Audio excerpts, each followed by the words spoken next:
ವಲಪು ಜಟಕಾ ಬಂಡಿ. ಚಕ್ಷುರ್ಮತಿ ಅಂತ ನೀವು ಹೇಳಿದ್ದು. ಚಕ್ಷುರ್ಮತಿ ಅಂತಕ್ಕಂಥದ್ದು ದೇಹಕ್ಕೆ ಪ್ರಧಾನವಾದ ಕಣ್ಣು. ಈ ಕಣ್ಣಿನ ರೇಖೆಗಳಲ್ಲೇ ಅವರ ಒಂದು ಭವಿಷ್ಯತ್ತು ಅಡಗಿರುತ್ತೆ. ಅದನ್ನು ಈಗ ನೋಡೋಣ. ಇವರ ಕಣ್ಣಿನ ರೇಖೆ ಚಾರ ಪ್ರಕಾರ ಬಹುಶಃ ಇವರ ಅದೃಷ್ಟ ರೇಖೆಗಳು ಎಲ್ಲವೂ ಇತ್ತೀಚಿನದಲ್ಲಿ ಭಾಳ ಸುಭಿಕ್ಷವಾಗಿದೆ. ಭಾಳಷ್ಟು ಕಷ್ಟ ಕಾರ್ಪಣ್ಯಗಳಿಗೆ ಸಿಕ್ಕಿ ಈಗ ಸ್ವಲ್ಪ ನೆಮ್ಮದಿ ಬದುಕನ್ನು ಕಾಣ್ತಾ ಇದ್ದಾರೆ ಅವರು. ಹೌದು ಹೌದು ಇಷ್ಟೇ ನೋಡ್ತೀರಾ ನೀವು? ನಾನೀಗ ನೋಡ್ತಾ ಇರೋದು ಬರೀ ಅವರ ಕಣ್ಣಿನ ರೇಖೆಗಳು ಈ ಭಾಗ ಮಾತ್ರ. ಈ ಭಾಗ ಕ್ರೋಸ್ ಫಿಟ್. ಹೌದು, ಈ ಎರಡು ಮೂಲೆಗಳು ಮಾತ್ರ ನಾನು ನೋಡ್ತಾ ಇದ್ದೀನಿ. ಓಕೆ. ಮತ್ತು ಆರೋಗ್ಯದಲ್ಲೂ ಸಹಿತ ಅಷ್ಟು ಆರೋಗ್ಯವಂತರಲ್ಲ ಇವರು. ಚಿಕ್ಕ ಪುಟ್ಟ ಸಮಸ್ಯೆಗಳು ಇವರಿಗೆ ಕಾಣಿಸ್ತಾನೆ ಇದೆ, ಬಾಧಿಸ್ತಾನೆ ಇದೆ. ಈಗಾಗಲೇ ಒಂದು 4 ವರ್ಷದಿಂದಲೂ ಈ ಬಾಧೆಗಳು ಇದ್ದೇ ಇದೆ ಅವರಿಗೆ. ಇದೇನಮ್ಮ? ಹೌದು.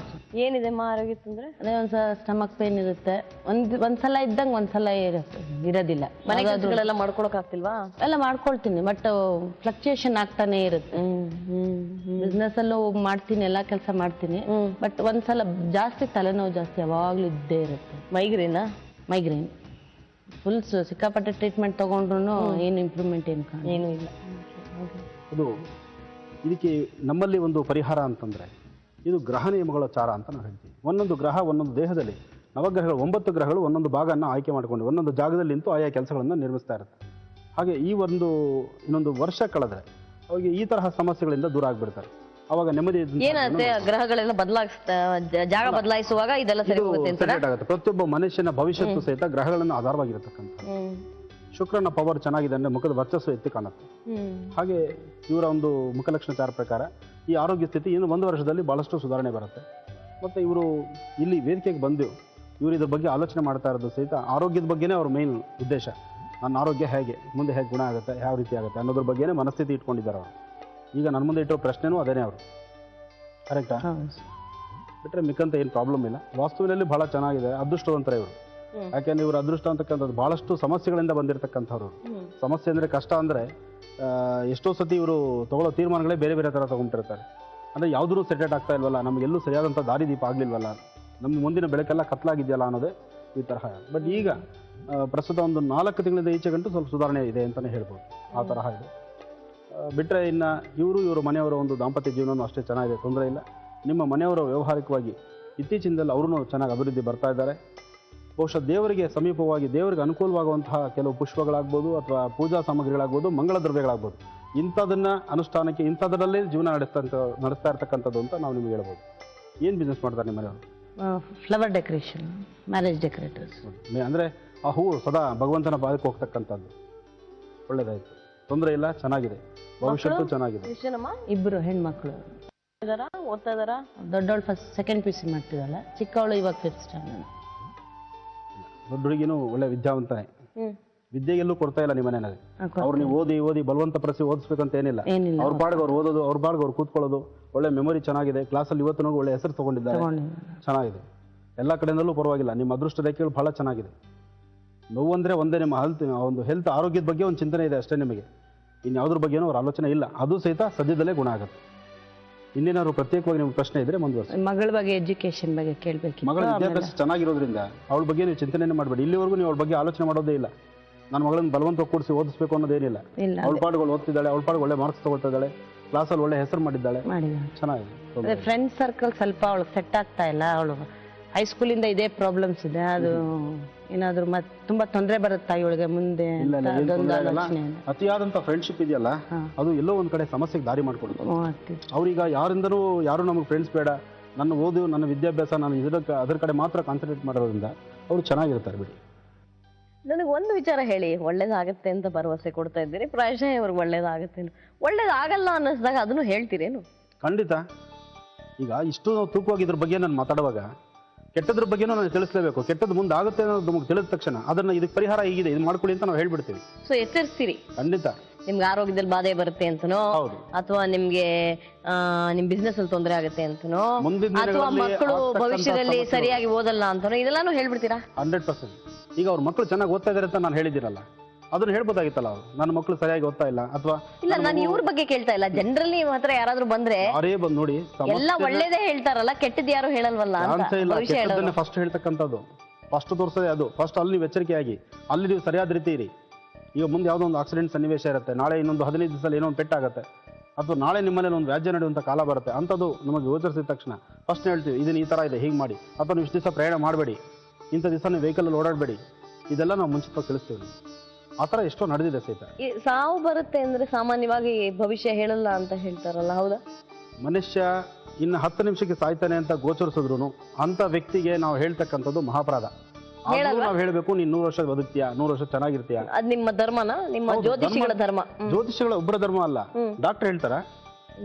ಇಲ್ಲ, ಡಾಕ್ಟರ್ ಹೇಳ್ತಾರ 6 ತಿಂಗಳಷ್ಟೇ ಕರ್ಕೊಂಡು ಹೋಗ್ಬಿಡ್ರಿ ಅಂತಾರಲ್ಲ. 6 ತಿಂಗಳು ಕರ್ಕೊಂಡು ಹೋಗಿ ಅಂತಾರೆ. 6 ತಿಂಗಳು ಮಧ್ಯೆ ನಾಳೆನೇ ಹೋಗ್ಬಿಡಿರುತ್ತೆ ಪ್ರಾಣ. 6 ತಿಂಗಳು ಮಿಕ್ಕಿದ್ದು ಅವ್ರು ಬ್ಯಾಲೆನ್ಸ್ ಕಟ್ಕೊಡಕ್ಕೆ ಡಾಕ್ಟರ್ಸ್ ಹೇಳ್ಬಿಡ್ತಾರೆ ಬದುಕಲ್ಲ, ಉಳಿಯಲ್ಲ, ಕರ್ಕೊಂಡು ಹೋಗಿ ಮನೆಗೆ ಹೇಳ್ತಾರೆ. ಈಗಿನ ಎಲ್ಲಾ ಡಾಕ್ಟರ್ಸ್ ಹೇಳ್ತಾರೆ. ಅಲ್ಲ, ಈಗ ಅವ್ರು ಹೇಳಲೇಬೇಕು. ಇನ್ನೊಂದು ಹೇಳ್ತೀನಿ ಕೇಳಿ, ಯಾವತ್ತೂ ಅಷ್ಟೇ ನೆಗೆಟಿವ್ ಪಾಸಿಟಿವ್ ಎರಡು ಇದೆಯಲ್ಲ, ಅದು ಎರಡು ವಿಭಿನ್ನನೇ. ಅಲ್ಲ, ನಿಮ್ಮ ಧರ್ಮದಲ್ಲಿ ಹೇಳಲ್ವಾ ಅಂತ? ಖಂಡಿತ ಹೇಳೋದಿಲ್ಲ. ಅದಕ್ಕೆ ಕೇಳಿದೆ. ಆ ಒಂದು ಕ್ಷಣ ಸಹಿತ ಅವ್ರನ್ನ ಉತ್ತೇಜನ, ಅವ್ರ ಸಂತೋಷ ಪಡಿಸಿ, ನಿನಗೇನು ತೊಂದರೆ ಇಲ್ಲ ಅಂತ. ತೊಂದರೆ ಇಲ್ಲ ಅಂತ ನೀವು ಸುಳ್ಳು ಹೇಳಿದಾಗಲ್ಲ. ಸುಳ್ಳು ಹೇಳಿದ್ರೆ ಅವ್ನು ಸಂತೋಷದಲ್ಲಿ ಇರ್ತಾರಲ್ಲ. ಇನ್ನೊಬ್ಬ ವ್ಯಕ್ತಿ ಮನಸ್ಥಿತಿನ ನಾನು ನೋವು ಕೊಡೋದ್ರಲ್ಲಿ ಎಷ್ಟು ಮಾತ್ರ ಸರಿ. ಅಲ್ಲ, ನೋವು ಕೊಡ್ತೀನಿ ಅಂತ ನೀವು ಸುಳ್ಳು ಭರವಸೆ ಕೊಟ್ಟಂಗಾಗಲ್ವಾ? ಸುಳ್ಳು ಭರವಸೆ ಅಂದ್ರೆ ಹುಟ್ಟು ಸಾವಿನ ಮಧ್ಯೆ ಸುಳ್ಳು ಭರವಸೆ ಹೇಗಾಗುತ್ತೆ? ಕಡೆ ಇರೋ 2 ದಿವಸ ನಾವು ನೆಮ್ಮದಿಯಾಗಿ ನಂಗಂತ ಹೆಂಡತಿ ಮಕ್ಕಳ ಜೊತೆ ಚೆನ್ನಾಗಿರ್ಲಿ ಬಿಡಿ, ಸಾಯ್ತಾ ಇರ್ತಾರೆ ಅಂತ ನಿಮ್ಗೆ ಗೊತ್ತಾಗ್ತಾ ಇರುತ್ತಾ? 100% ನೀವು ಹೇಳಲ್ಲ, ಹೇಳಬಾರ್ದು. ಅದನ್ನೇ ಇದ್ರಿ ಏನು ಮತ್ತೆ ಯಾತಕ್ಕಾಗಿ ನಿಮ್ಮ ಹತ್ರ ಮೇಡಮ್, ನೀವು ಯೋಚನೆ ಮಾಡಿ, ಸಾವನ್ನ ಹೇಗೆ ಎಚ್ಚರಿಸಲಿ? ನಾನೇ ಅಂತಲ್ಲ, ನನ್ನ ಜಾಗದಲ್ಲಿ ಯಾರೇ ಅಲ್ಲ, ಯಾವ ಜ್ಯೋತಿಷಿಗಳು ಹೇಳಲ್ಲ, ಅದಕ್ಕೆ ನಾನು ನಿಮ್ಮನ್ನು ಕೇಳಿದ್ದು. ಹೇಳೋದಿಲ್ಲ, ಅದು ಹೇಳಬಾರ್ದು, ತಪ್ಪಾಗತ್ತೆ. ಸೊ ನಿಮ್ಮ ಇದಕ್ಕೆ ಎಥಿಕ್ಸ್ ವಿರುದ್ಧವಾದ್ದು ಹೇಳೋದು. ಅದಕ್ಕೆ ಯಾವುದೇ ಒಬ್ಬ ಮನುಷ್ಯ ಸಾವು ಬದುಕಿನ ಮಧ್ಯೆ ಹೋರಾಡುವಾಗ ಆ ವ್ಯಕ್ತಿ ನಮಗೆ ಇಷ್ಟೊತ್ತು ಸಾಯ್ತಾನೆ ಅಥವಾ ಟೈಮ್ ಮುಗೀತು, ಈತ ಯಾತ್ರೆ ಹೊರಡ್ತಾನೆ ಅಂದಾಗಲೂ ಸಹಿತ ನಾವು ಆ ಮಾತು ಹೇಳಬಾರ್ದು. ಎಲ್ಲಾ ಜ್ಯೋತಿಷರು ಎಲ್ಲರೂ ಮಾಡೋದೇ ಅದನ್ನ. ಡಾಕ್ಟರ್ ಸಹಿತ ಅವ್ರ ಫ್ಯಾಮಿಲಿಯವ್ರನ್ನ ಏನೋ ಕರೆಸಿ ಹೇಳ್ತಾರೆ, ಡೈರೆಕ್ಟ್ ಪಾರ್ಟಿಗೆ ಹೇಳೋದಿಲ್ಲ. ಪಾರ್ಟಿಗೆ ಹೇಳ್ತಾರೆ ಡಾಕ್ಟರ್, ಯಾವ ಡಾಕ್ಟರ್? ಎಲ್ಲ ಡಾಕ್ಟರ್ಸ್ ಹೇಳ್ತಾರೆ. ಅದೇ ಅವ್ರದ್ದು ಏನೋ ಇರ್ಬೋದೇನೋ, ಬಟ್ ಯಾರೊಬ್ರು ಸಹಿತ ಅದು ತಪ್ಪು ಅಂತ ನಾನು ಹೇಳ್ತಾರೆ. ಅಂದ್ರೆ ಈ ಸುಳ್ಳು ಭರವಸೆಗಳೆಲ್ಲ ಹಿಂದೆ ಎಲ್ಲ ಕೊಡ್ತಾ ಇದ್ರು, ಸ್ವಲ್ಪ ಯೋಚನೆ ಮಾಡ್ತಾ ಇದ್ರು, ಹೇಗೆ ಹೇಳೋದು ಅಂತೆಲ್ಲ ಯೋಚನೆ ಮಾಡ್ತಾ ಇದ್ರು. ಈಗ ಹಾಗೆಲ್ಲ ಇಲ್ಲ. ನೀವು ಈ ಧ್ವನಿ ವಿಚಾರ ಹೇಳಿದ್ರಲ್ವಾ? ಹೌದು. ಒಬ್ರು ಮಾತಾಡ್ತಾ ಇದ್ದಾರೆ, ಅವರ ಧ್ವನಿಯ ಏರುಪೇರುಗಳನ್ನ ಇಟ್ಕೊಂಡು ನೀವು ಇದನ್ ಮಾಡ್ತೀನಿ ಅಂತ. ಹೆಲೋ, ಹಾ ಮಾತಾಡಿ ನೀವು. ನಿಮ್ಮ ಹೆಸರೇನು? ನನ್ನ ಹೆಸರು ಜಗದೀಶ್ ಅಂತ. ಓಕೆ, ಜಗದೀಶ್ ಅವರೇ, ನೀವು ನಮ್ಮಲ್ಲಿ ಇವರಿದ್ದಾರೆ, ಮಾತಾಡಿಸಿ. ನಿಮ್ಮ ಧ್ವನಿಯ ಏರುಪೇರುಗಳನ್ನ, ನಿಮ್ಮ ಧ್ವನಿಯ ಅಂದ್ರೆ ಏನು ತರಂಗಗಳನ್ನ ಇಟ್ಕೊಂಡು ನೀವು ಹೇಳೋದಾ ಭವಿಷ್ಯ? Okay okay. ಹಲೋ ಹಲೋ, ಹೇಳಿ, ತಮ್ಮ ಹೆಸರು? ಹಲೋ ಹೇಳಿ. ನನ್ನ ಹೆಸರು ಜಗದೀಶ್ ಅಂತ. ಹಾ, ನನಗೆ ಇತ್ತೀಚೆಗೆ ಮಾಡಿದ ಕೆಲಸಕ್ಕೂ ಹಣ ವಾಪಸ್ ಬರ್ತಾ ಇಲ್ಲ. ಬೇರೆ ಬೇರೆ ಪ್ರಾಬ್ಲಮ್ಸ್ ಇದೆ. ಜಗದೀಶ್ ಅವರೇ, ನಿಮ್ಮ ಈ ಸಮಸ್ಯೆ ಇದು ನೆನ್ನೆ ಮೊನ್ನೆದಲ್ಲ. ಸುಮಾರು ಒಂದು 2.5 ವರ್ಷದಿಂದ ಹಿಂದೆನೇ ಈ ತರ ಸಮಸ್ಯೆಗಳು ನೋಡ್ತಾ ಇದ್ದೀರಿ ನೀವು? ಇಲ್ಲ ಸ್ವಾಮೀಜಿ, ಇತ್ತೀಚೆಗೆ ಸ್ಟಾರ್ಟ್ ಆಗಿದೆ. ಈಗ ಒಂದು ಡಿಸೆಂಬರ್ ಇಂದ ಸ್ಟಾರ್ಟ್ ಆಗಿದೆ. ಬೇರೆ ಒಂದು ಕೆಲಸಕ್ಕೆ ಸೇರ್ಕೊಂಡೆ, ಅಲ್ಲಿಂದ ಹಣ ಬರ್ತಾ ಇಲ್ಲ ಸ್ವಾಮೀಜಿ. ನೀವು ಸ್ವಂತ ಬಿಸ್ನೆಸ್ ಮಾಡ್ತಿದ್ದೀರಾ, ಕೆಲಸಕ್ಕೆ ಸೇರಿದ್ದೀರಾ? ಬೇರೆಯವ್ರ ಜೊತೆ ಕೆಲಸ ಮಾಡ್ತಾ ಇದ್ದೇನೆ. ಕೆಲಸ ಮಾಡ್ತಿದ್ದೀರಿ? ಹೌದು. ಆದರೂ ನಿಮ್ಮ ಈ ಒಂದು ಸ್ವರದಿಂದ, ನೀವು ಮಾತಾಡ್ತಾ ಇರತಕ್ಕಂಥ ಶೈಲಿ, ಇದರ ಪ್ರಕಾರ ತಿಳ್ಕೊಳ್ಳೋದಾದ್ರೆ ಸದ್ಯದಲ್ಲೇ ಅಂದ್ರೆ ಇನ್ನೊಂದು ಬಹುಶಃ 3 ತಿಂಗಳೊಳಗೆ ಈ ಸಮಸ್ಯೆ ನಿಮಗೆ ಪರಿಹಾರ ಆಗುತ್ತೆ. ಹಣಕಾಸಿನ ಮುಗ್ಗಟ್ಟು ನಿಮಗೆ ಇರೋದಿಲ್ಲ. ಯಾವ ತರದ ಕೆಲಸ ಮಾಡಿದ್ರೆ ಒಳ್ಳೇದಾಗ್ಬೋದು? ಈಗ ನಿಮಗೆ ತಿಳಿದಿರ್ತಕ್ಕಂಥ ಕೆಲಸದಲ್ಲೇ ಹೋಗ್ಬೇಕೇನೋ, ಹೊಸ ಕೆಲಸಕ್ಕೆ ನೀವು ಹೋಗ್ಲಿಕ್ಕೆ ಆಗಲ್ಲ. ಅದರಿಂದ ಮಾಡಿ, ಒಳ್ಳೇದಾಗತ್ತೆ. ಸಾಧ್ಯವಾದ್ರೆ ನೀವು ಒಂದು ಶಕ್ತಿ ದೇವರ ದರ್ಶನ ಮಾಡಿ. ಶಕ್ತಿ ದೇವರು ಅಂದ್ರೆ ಯಾವ್ದಾದ್ರು ದೇವಿ ದೇವಸ್ಥಾನ ದರ್ಶನ ಮಾಡ್ಕೊಂಡು ಬನ್ನಿ. ಸರಿ ಸ್ವಾಮೀಜಿ. ಅಲ್ಲ, ಇದೇ ಕೆಲಸನೇ ನನಗೆ ಮುಂದೆ ಅರಿತದಾ? ಖಂಡಿತ ಅನುಕೂಲ ಆಗುತ್ತೆ. ಇದರಲ್ಲೇ ಇರ್ತೀರಿ ನೀವು. ಆದ್ರೆ ಇದರಲ್ಲಿ ಒಳ್ಳೆ ಯಶಸ್ಸಿದೆ ನಿಮಗೆ, ಒಳ್ಳೆ ಯಶಸ್ಸಿದೆ. ಇನ್ನೊಂದು 8 ರಿಂದ 9 ತಿಂಗಳೊಳಗೆ ಈ ಸಮಸ್ಯೆ ಪಾರಾಗಿ ಮುಂದೆ ಒಳ್ಳೆ ದಿನಗಳು ನೋಡ್ಬೋದು ನೀವು. ಈ ಸಮಯದಲ್ಲಿ ನೀವು ಬಹಳ ಹುಷಾರಾಗಿರ್ಬೇಕು. ಹಣಕಾಸು ನೀವು ಯಾರೊಬ್ಬರು ನಂಬಿ ಕೊಟ್ಟರು ನಿಮ್ಗೆ ಹಣಕಾಸು ಬರಲ್ಲ. ಪ್ರಸ್ತುತ ನಿಮ್ಮ ಜಾತಕದಲ್ಲೂ ಸಹಿತ ನಿಮ್ಮ ಸ್ವರನ ಆಲಿಸಿ ನಾವು ಹೇಳೋದಾದ್ರೆ ಸ್ವಲ್ಪ ಮಟ್ಟಿಗೆ ಶನಿಗ್ರಹದಿಂದ ಸ್ವಲ್ಪ ಸಮಸ್ಯೆಗಳಿರೋದ್ರಿಂದ ಆಗಾಗೂ ಜಾಯಿಂಟ್ಸ್ ಪೇನ್ ಸಹಿತ ನಿಮ್ಗೆ ಬಹಳ ಬರ್ತಿರುತ್ತೆ. ಮೊಣಕಾಲು ನೋವು ಇರುತ್ತೆ, ಮತ್ತೆ ಸೊಂಟಕ್ಕೆ ಸಂಬಂಧಪಟ್ಟ ಸಮಸ್ಯೆ ಇದೆ. ನೆಕ್ ಪೈನ್, ಹಿಂದ್ಗಡೆ ಸೊಂಟದಿಂದ ಮೇಲ್ಭಾಗ, ಕುತ್ತಿಗೆ ನೋವು, ಇದೆಲ್ಲ ಬರುತ್ತೆ. ಏನಿಲ್ಲ, ನನಗೆ ಶುಗರ್ ಇದೆ. ಅದೆಲ್ಲ ಸಹಜವಾದಂತ ಕಾಯಿಲೆಗಳು. ಶುಗರ್ ಇದ್ಮೇಲೆ ಸಹಜವಾದಂಥದ್ದಾಗಲ್ಲ. ಶುಗರ್ ಇದ್ಮೇಲೆ ಅದೆಲ್ಲ ಸೇರುತ್ತಷ್ಟೇ. ಬಟ್ ಈ ಶುಗರ್ ಬಂದಿರತಕ್ಕಂಥದ್ದು ನಿಮಗೇನು ಹಳೇದಲ್ಲ, ಇತ್ತೀಚೆಗೆ ಬಂದಿರತಕ್ಕಂಥದ್ದು ಇದಲ್ಲ. ಆಲೋಚನೆ ಬಿಡಿ, ಖಂಡಿತ ಒಳ್ಳೆ ದಿನಗಳು ನಿಮ್ಮ ಸದ್ಯದಲ್ಲೇ ಬರುತ್ತೆ. ಅಲ್ಲ, ಈಗ ಇತ್ತೀಚೆಗೆ ಸಮಸ್ಯೆ ಅಂದ್ರೆ ಮನೆಯಲ್ಲಿ ಜಾಸ್ತಿ ದಿವಸ ಇರ್ಬೇಕಾಗುದಿಲ್ಲ, ಹೊರಗಡೆ ಹೋಗ್ಬೇಕು ಅಂತ ಅನಿಸ್ತದೆ. ಅದೇ ಸ್ವಾಮಿ, ಈ ಪರಿಸರ ಹಾಗೆ ಈ ಒಂದು ಶನಿಯಿಂದ ಆಗ್ತಕ್ಕಂಥ ಸಮಸ್ಯೆಗಳೇನಂದ್ರೆ ತಿರುಗಾಟ ಮನೋಭಾವ ಜಾಸ್ತಿ ಆಗುತ್ತೆ, ಯಾವ ಕೆಲಸನೂ ಸಮಂಜಸವಾಗಿರೋದಿಲ್ಲ, ತಿರುಗಾಟ ಮನೋಭಾವ ಜಾಸ್ತಿ ಆಗ್ಬಿಡುತ್ತೆ. ಮನೆಗೆ ಹೋದ್ರೆ ಹೊರಗಡೆ ಇದ್ರೆ ಮನೆಗೆ ಬರ್ಲಿಕ್ಕಾಗಲ್ಲ, ಮನೆಯೊಳಗಿದ್ರೆ ತಿರುಗಿ ಹೊರಗೆ ಹೋಗ್ಬೇಕು ಅನ್ಸೋದಿಲ್ಲ. ಈ ತರ ಪರಿಸ್ಥಿತಿ, ಯಾವ ಉದ್ಯೋಗದ ಬಗ್ಗೆನೂ ಹೆಚ್ಚು ಇಂಟ್ರೆಸ್ಟ್ ಇರೋದಿಲ್ಲ. ಇದೆಲ್ಲಕ್ಕೂ ಗ್ರಹ ನಿಯಮ ಇದು. ಆದ್ರೆ ಸದ್ಯದಲ್ಲೇ ಸೂಕ್ತ ಪರಿಹಾರನೂ ಇದೆ, ಖಂಡಿತ ಒಳ್ಳೇದಾಗತ್ತೆ. ನಿಮ್ಮ ತಂದೆ ತಾಯಿ ಆಶೀರ್ವಾದ ನಿಮಗೆ ಚೆನ್ನಾಗಿದೆ, ಅವ್ರ ಆಶೀರ್ವಾದದೊಂದಿಗೆ ಎಲ್ಲ ಒಳ್ಳೇದಾಗ್ಲಿ. ತಂದೆ ತಾಯಿಯವರಿಲ್ಲ ನನಗೆ. ತಂದೆ ತಾಯಿ ನಮ್ಮ ಎದುರುಗ ಇದ್ದು ಮಾತ್ರನೇ ಆಶೀರ್ವಾದ ಅಂತಲ್ಲ, ಅವ್ರಿಗೆ ಮುದ್ದಿನ ಮಗ ನೀವು, ಯೋಚನೆ ಮಾಡಬೇಡಿ, ಖಂಡಿತ ಒಳ್ಳೇದಾಗತ್ತೆ. ತಂದೆ ತಾಯಿ ಇಲ್ಲ ಅಂದ ತಕ್ಷಣ ಅವ್ರ ಆಶೀರ್ವಾದನೇ ಇಲ್ಲ ಅಂತ ತಿಳ್ಕೊಂಡ್ ಬಿಡ್ತಾರೆ ಜನ.